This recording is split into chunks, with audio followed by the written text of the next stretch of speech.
You Booked It, episode 111. Hey, entertainers and performers of the world.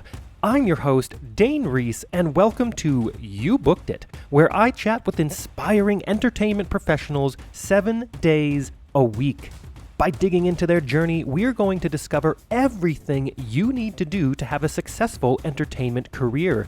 You know, because training usually skips that part about how to actually make your skills work for you in the real world.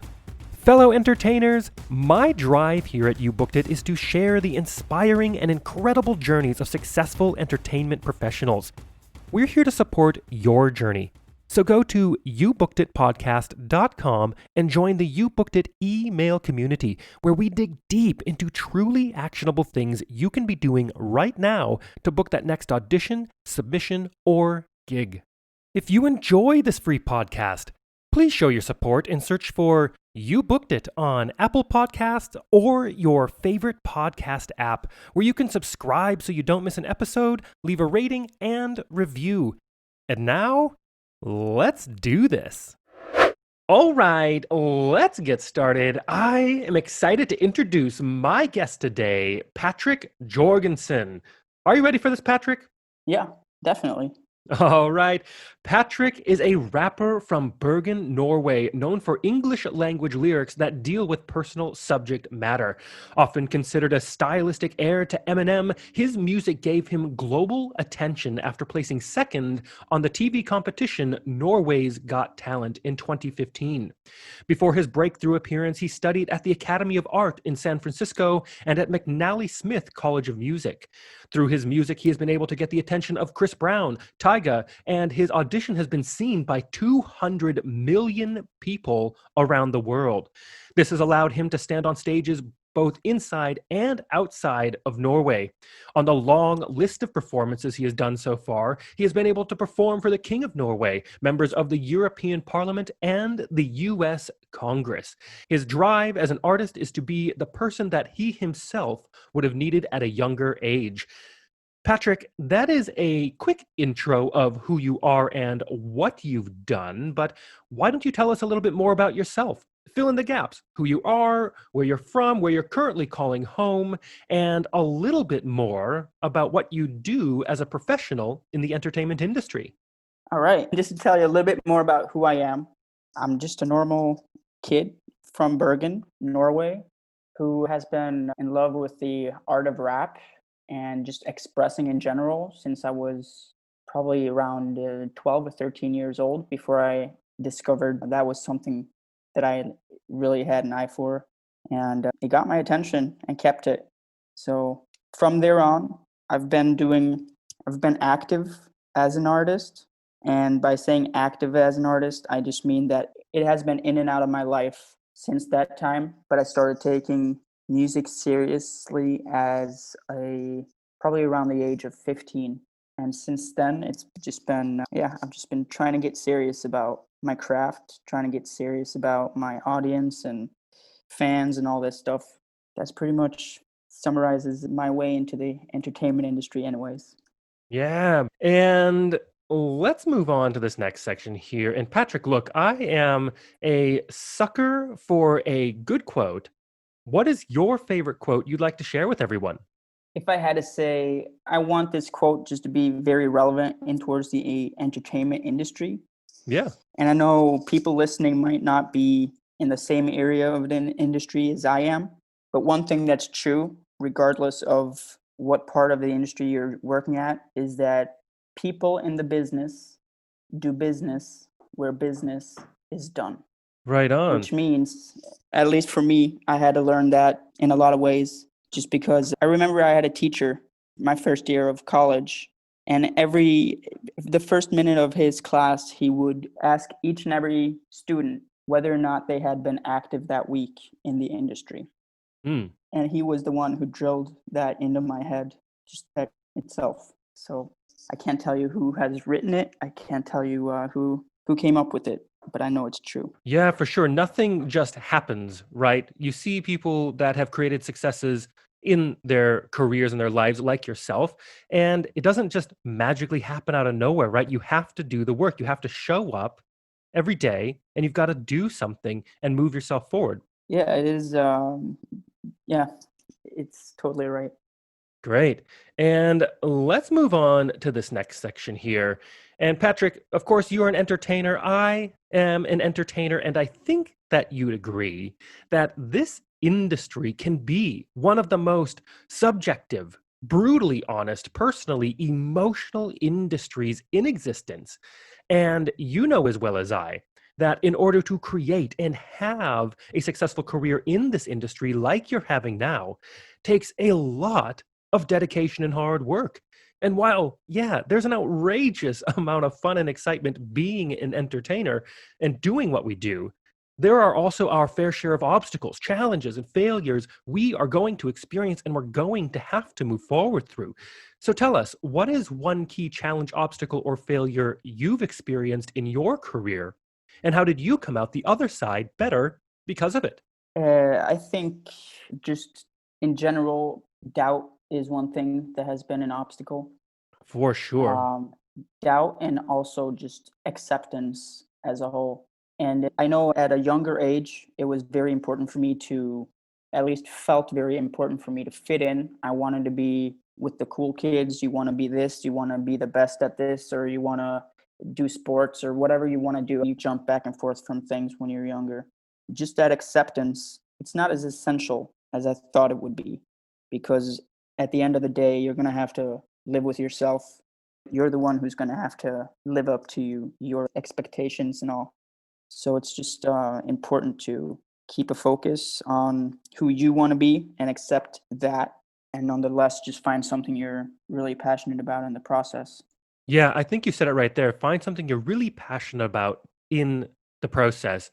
And you're so right, because I think, especially when we're in the beginning of our careers, that we really put a lot of stock in what other people's opinions are of us, whether that's directly related to our art or if it's simply just existing in life. We want to be accepted. But I think the more, like you said, the more you experience life, the more you realize those kinds of things don't really matter. No one is going to provide you the opportunities that you need or going to shape your life. It's you that has to do that. You have to take hold of that. And as you do that and you have that journey, I'm sure that you started realizing you're like, I'm the one that's responsible for so much. I need to find the acceptance for me and moving forward. And it sounds like that's exactly what you've done. Yeah. And often, I mean, at least if I were to look back, it feels like for a few years, people kept telling me what I couldn't do. Mm, And then it went from them telling me what I wouldn't be able to do.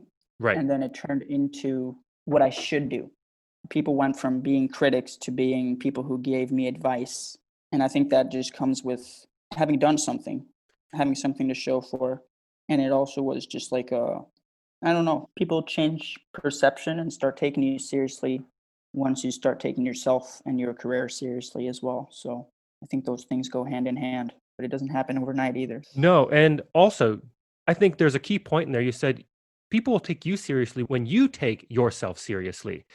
And that's such an important thing to take away, because a lot of people will start down a journey and be like, I'm going to do this and I'm going to do that. And people are like, sure, we'll believe it when we see it. But it's also very funny and ironic how people will, like you said, be critics and kind of be the naysayers. And then all of a sudden, they're the same people that are coming back at you with support and encouragement. It's a weird thing that happens, but it's something that's common that I found throughout talking with loads of other people with my career personally. And you just have to stay true to you and not get bogged down by that, and take those kinds of relationships that end up coming your way, take them and see if there's something there and see if you can make something positive out of it. Yeah, absolutely. And just, I mean, you need to be motivated yourself, because if you're going to have to rely on other people to motivate you, Hmm, then I don't see it going anywhere. It needs to be something you're passionate about. At least absolutely. in my area of the industry. Might be different if you're a director or something else. You can have good days and bad, but overall, you need some kind of dedication. For sure. 100%. And let's move on to this next section here and to a time that I like to call your spotlight moment. That one moment in time you realized, yes, I am going to be an entertainer for a living. Or maybe it was, yes, this is what I need to be doing as an entertainer. Tell us about that. Okay, I see this question, anyways, as a two-part question. So, I have a very significant moment that I realized that this was something for me. And I had actually had two moments, but they came a year apart. So, the first moment was actually me performing at a talent show at school when I was in fourth grade. So I was probably around 10. And the funny thing is that I won that competition, and it was a big moment for a 10-year-old, just Yeah, to win a competition at school and have everybody look at you as the person who knew everything about rap. And when you're 10 years old, people barely knew what rap was. right. Also, I was rapping in English, and that's significant for a Norwegian kid at 10 years old. And I think from that moment on, I got labeled as a rapper, and people looked to me for any opinions about a rap song or that genre in general. And then the year after, we had a contest at school again, and every student on my grade was to write a speech and then perform that speech in class. And I guess out of roughly 100 students, mine was picked out as the one who was going to be read out loud on our constitutional day, which is once every year in May.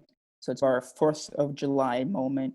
But so those 2 days were the days where I realized that this is something for me. This is something I'm good at. And school in general wasn't exactly going great for me. I was a dyslexic, and reading and writing and all that stuff was very challenging. But formulating and standing in front of people was something I felt comfortable with, so it just felt natural. Yeah, that's fantastic. And you've just rolled with it clearly since then. It's just grown and become more and more of part of your identity.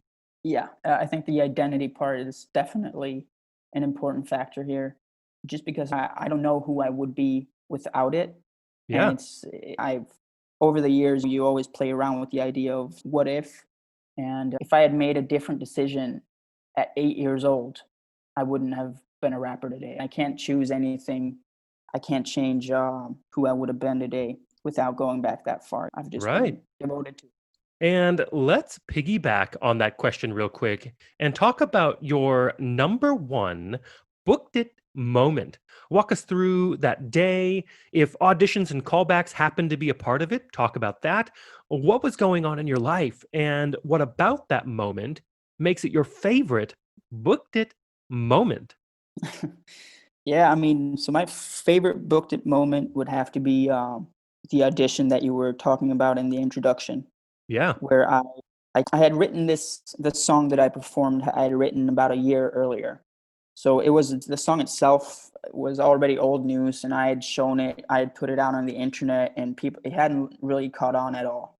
And eventually, I had been a part of a school play at the university I was going at the time, and I was very serious about the entertainment part of it. When it mm, seemed like other people were just there to have fun and party and socialize, but for me, it was like, no, this is has to be as good as it can be, and this is a chance for us to showcase our talents and blah blah blah.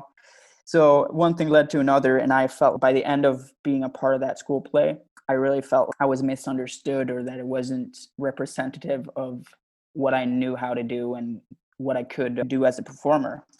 So I saw this sign up ballot for Got Talent. I decided to sign up, and they recruited me online. I didn't have to show up physically for any pre audition or something like that. right. But yeah, and I actually missed my flight there. It was an early morning flight, and I missed my flight, and Oh, no. I had to call them and say, I don't know if I can make it today.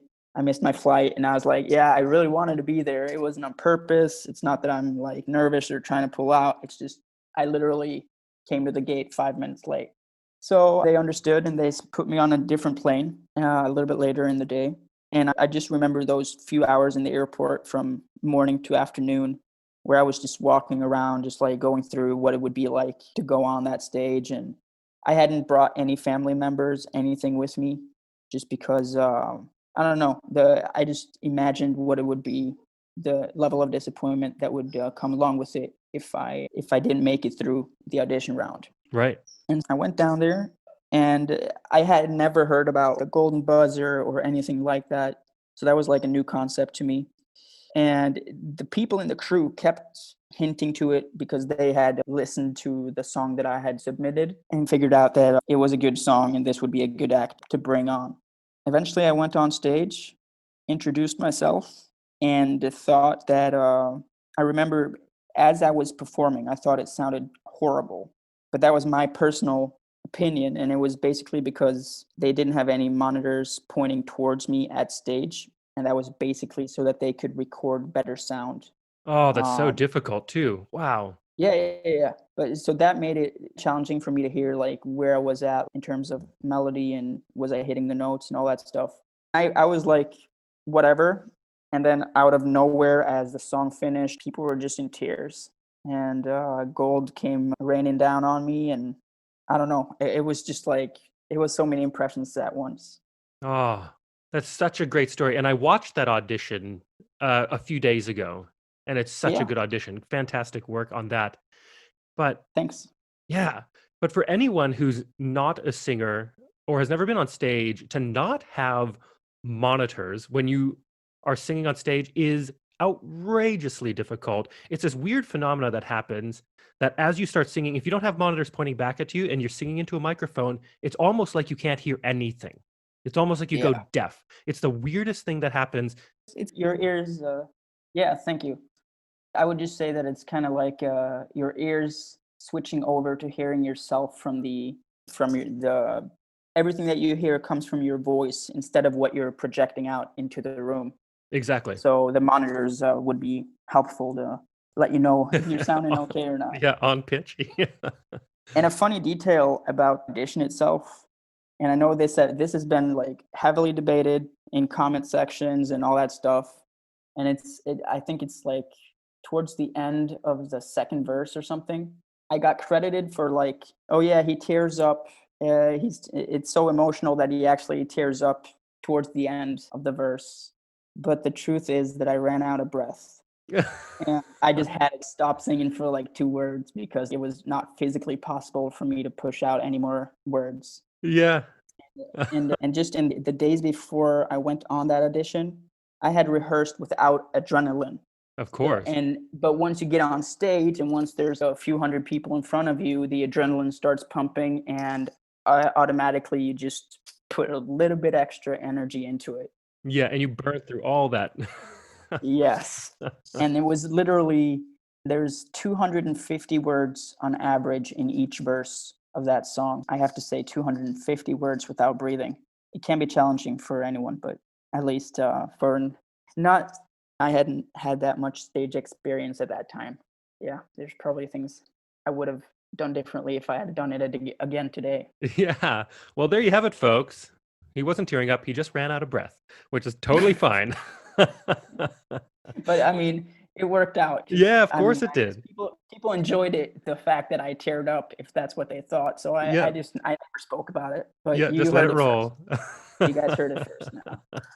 Perfect. And let's take a moment to talk about the present. What projects are you working on now? What are you looking forward to? And it's a weird time. I'm not sure what things are like in Norway for you, but we are amidst this global pandemic.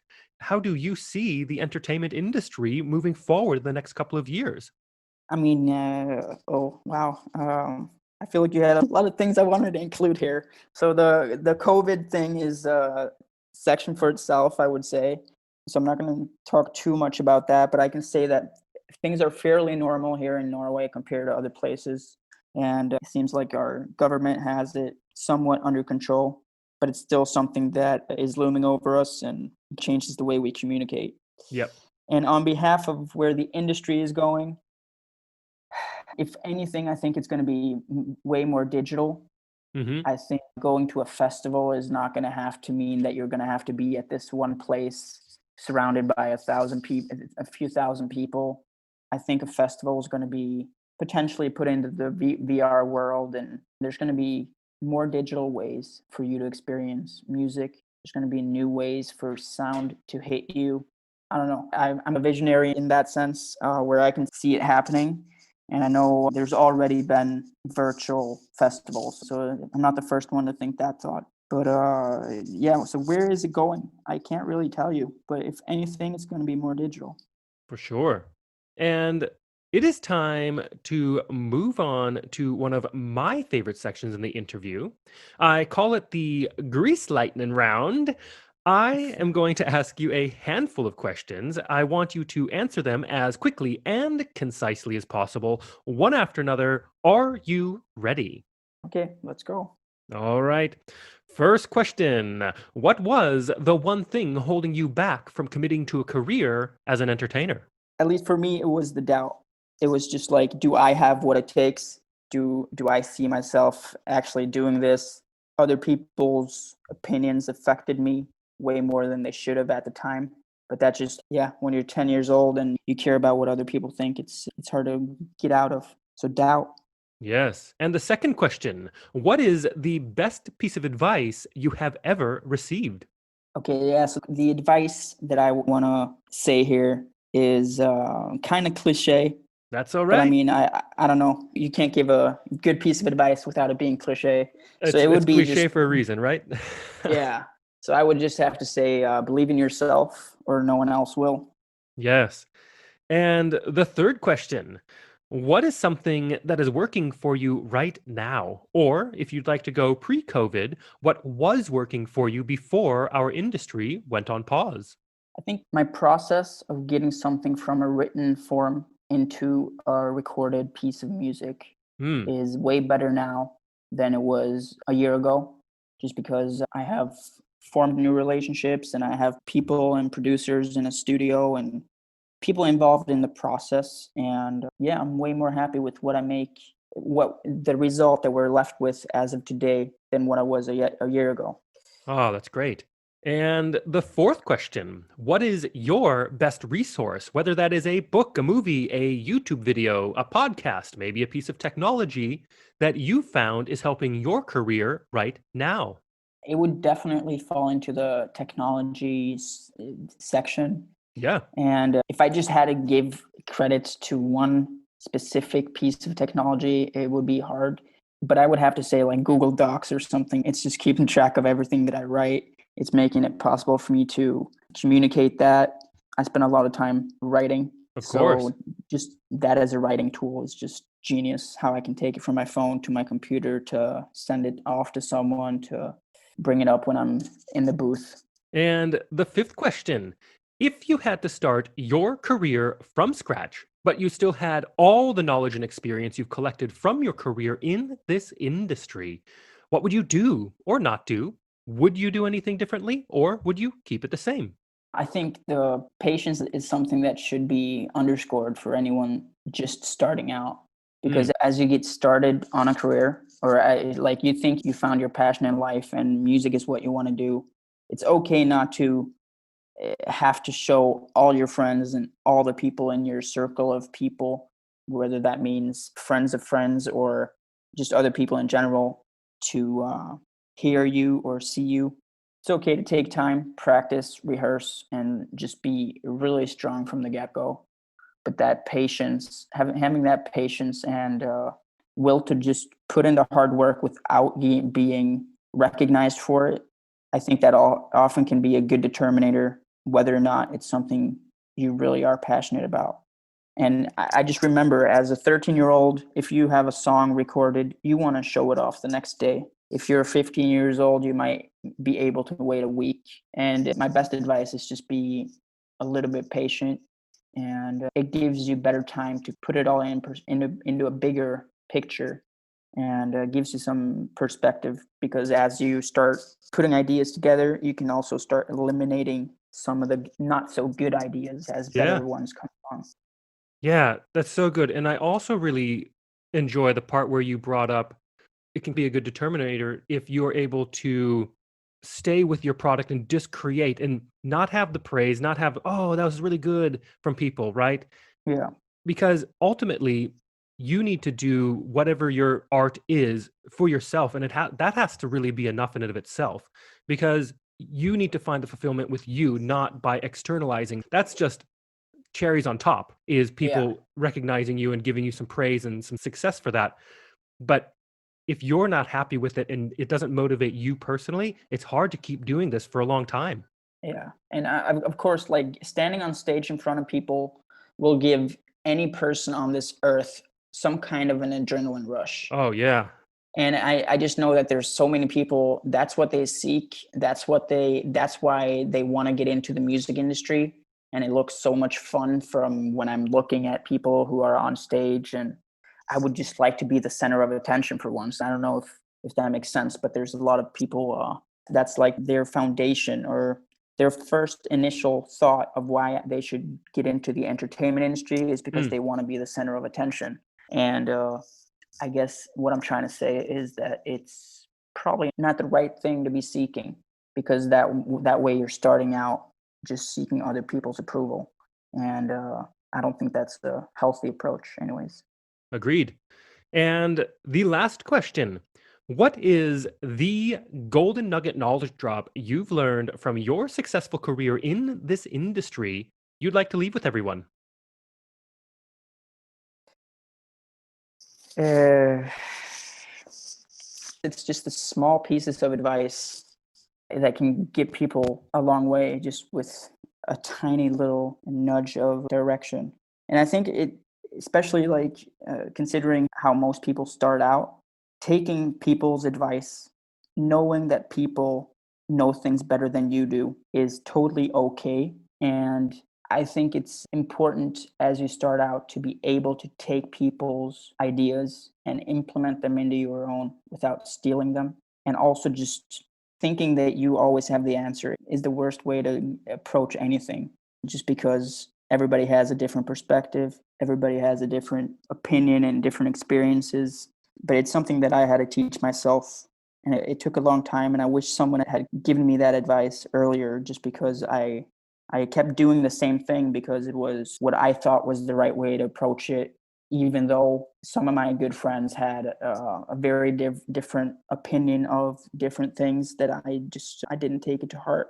And as I got older and got serious about making a name for myself in the entertainment industry, it became way more evident to me that I needed to rely on other people in that process.